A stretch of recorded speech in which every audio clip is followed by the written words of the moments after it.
안녕하세요. 잡시광입니다. 지난 편에서는 최근 일본에서 사슬알균에 의한 독성 쇼크 증후군이 빠르게 확산되고 있다는 소식을 전해드렸는데요. 최근 일본에서 사슬알균에 의한 독성 쇼크 증후군 증가세가 뚜렷합니다. 신종 감염병은 아니지만 현재 의료 공백 상태인 한국에 자칫 이 독성 쇼크 증후군이 확산될까 두려움이 번지고 있는데요.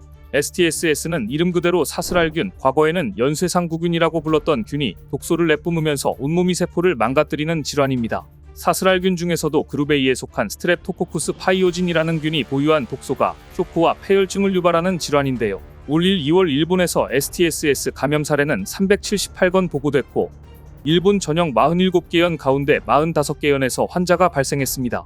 지난해 1년간 일본 내 STSS 사례는 총 941건으로 집계됐으며 올해는 지난해보다 훨씬 빠르게 감염자가 늘고 있어서 주의가 요망됩니다. 사슬알균, 즉 STSS의 주된 감염 통로는 목과 상처난 피부입니다. 목젖 부위와 후두에 염증을 일으키거나 상처난 피부에 사슬알균이 침입하면서 피부궤양, 연조직염 등으로 진행되는데요. STSS는 감기처럼 찾아왔다가 쇼크나 사망까지 이어질 수 있는 병이며 인후두염 증상으로 시작했다가 드물게 폐혈성 인두염, 편도선염, 폐렴, 뇌수막염 등을 유발하며 폐혈성 쇼크, 다발성 장기부전 및 괴사로 이어지거나 심하면 사망할 수도 있어서 주의가 필요합니다. 또 하나 우려스러운 점은 현재 국내 상급 종합병원에서 입원과 중환자실 당직, 수술실 보조 업무를 담당하던 전공의가 병원을 떠났다는 점입니다. 전공의들을 대체해 감염내과 교수들이 당직을 더 많이 서는데 한 달째 이어지면서 피로가 극심하게 쌓여있는 상태라 치사율 30%에 이르는 연쇄구균 독성 쇼크 증후군이 유행하게 되면 사전에 차단하기가 상당히 어려울 것으로 보여 주의가 필요한 시점입니다. 올해 초부터 STSS가 전국적으로 빠르게 확산되자 전염병 전문가인 키쿠치켄 도쿠대 의대 교수는 가디언과의 인터뷰에서 이렇게 밝혔습니다. 올해 연쇄구균 독성 쇼크 증후군이 이렇게 빨리 확산하는 것은 코로나19 격리 해제와 관련이 있다. 방역 경계심이 낮아졌기 때문이다. 환자 수가 이렇게 급증하는 것은 매우 우려스럽다. STSS의 감염 주기를 명확히 밝히고 즉시 통제해야 한다. 그런데 지금 일본은 STSS 외에도 새로운 감염병이 발견되면서 공포가 확산되고 있습니다. 최근 일본에서 감염될 경우 치사율이 30%에 달하는 또 다른 바이러스 감염증인 중증 열성열소판 감소 증후군 SFTS의 사람 간 감염 사례가 확인됐습니다. SFTS는 우리에게도 익숙한 살인 진드기입니다. 해마다 봄철이 되면 강아지 털이나 사람이 옷에 달라붙어 있다가 바이러스를 전파시키는 진드기를 조심하라는 이야기를 많이 들으셨을 겁니다.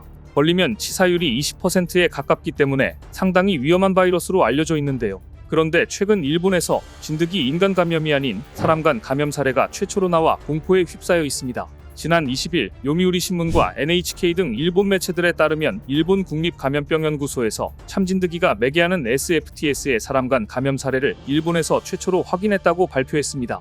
일본에서는 지난해 4월 SFTS로 진단받은 90대 남성 환자를 담당한 20대 남성 의사가 자신도 SFTS에 감염됐는데요. 이 20대 의사는 90대 남성이 중증열성 혈소판 감소 증후군 SFTS로 사망한 이후 링거를 떼는 등의 처치를 했는데 불과 9일 뒤에 38도의 고열이 발생했고 검사를 해보니 SFTS에 감염된 것으로 나타났다고 합니다. 국립감염병연구소는 사망한 남성과 이 의사의 바이러스 유전자를 비교조사했는데 같은 것으로 분석됐습니다. 즉, 진드기에 노출되지 않았지만 감염된 것입니다. 그것도 병원에서 의사가 감염되었기 때문에 비위생적인 상황이나 부주의한 상황도 아니라고 봐야 합니다.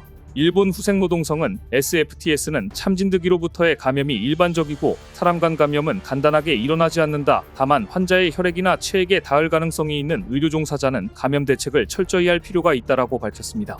감염된 의사는 90대 환자를 처치할 때 마스크와 장갑은 착용했지만 고글은 착용하지 않았던 것으로 알려졌습니다. 이 SFTS 바이러스의 사람 간 감염 사례는 일본이 세계 최초는 아닙니다. 세계 최초는 역시나 중국입니다. 중증열성 혈소판 감소 증후군 SFTS는 2009년 중국 후베이성 등에서 처음 관찰됐습니다. SFTS에 감염되면 갑작스러운 고열과 두통, 근육통 등의 증상이 나타나고 환자 가운데 30%가량은 일주일 뒤 증상이 급격히 악화되어 여러 장기에 염증이 나타나고 심하면 사망하는 경우가 많은 것으로 알려졌습니다.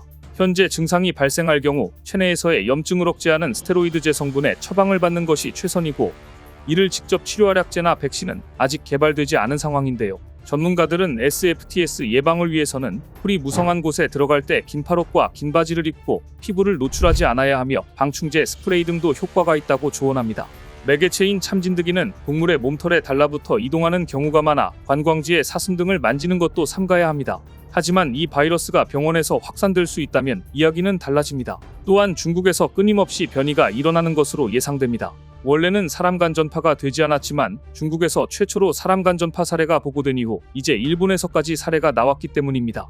그렇다면 이는 한국에도 큰 위협이 됩니다. 최근 연구 결과에 의하면 사람이 걸리면 10명 중 2명이 사망하는 인수공통감염병인 중증열성 혈소판 감소증후군 SFTS가 철새를 타고 퍼질 수도 있다는 조사 결과가 나왔습니다. 국립공원연구원 조류연구센터에 따르면 작년 3월부터 5월과 8월부터 11월 전남 신안군 흑산도와 칠발도, 충남 태안군 가이도에서 가락지 부착 조사를 위해 포획한 철새 1,060마리를 검사한 결과 41마리에게서 진드기 121마리가 발견됐습니다. 그런데 주목할 것은 채집된 진드기 중에는 참진드기과에 속하는 고슴도치 참진드기와 일본 참진드기가 있었다는 점입니다. 이들 참진드기과는 중증열성 혈소판 감소증후군 SFTS의 주요 매개체입니다. 실제로 작년 3월 22일 잡힌 흰둥새에게서 나온 고슴도치 참진드기는 SFTS 바이러스를 지닌 것으로 확인됐습니다.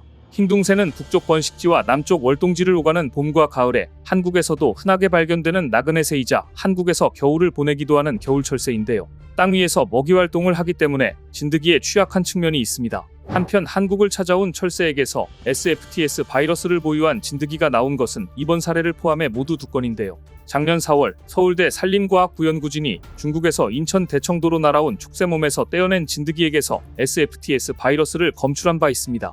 조류연구센터는 철새로 인한 SFTS 감염 가능성이 크진 않지만 예방을 위한 모니터링을 지속해서 실시할 필요성이 있다고 강조했는데요. 환경부 국립야생동물질병관리원도 올해부터 서울대 수의과대학 등과 협력해 철새를 대상으로 SFTS를 감시할 계획입니다.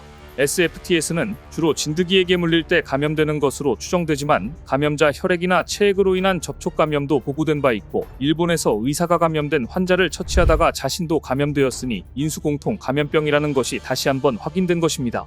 진드기에게 물린다고 꼭 SFTS에 걸리는 것은 아닙니다. SFTS 바이러스를 보유한 진드기는 전체의 0.5% 미만인 것으로 알려져 있는데요. 다만 치명률이 높아 주의가 필요하다는 것입니다. 국내에서는 2013년 첫 환자가 보고된 이후 2022년까지 1,697명이 감염되고 317명이 사망해 누적 치명률 18.7%를 기록했습니다.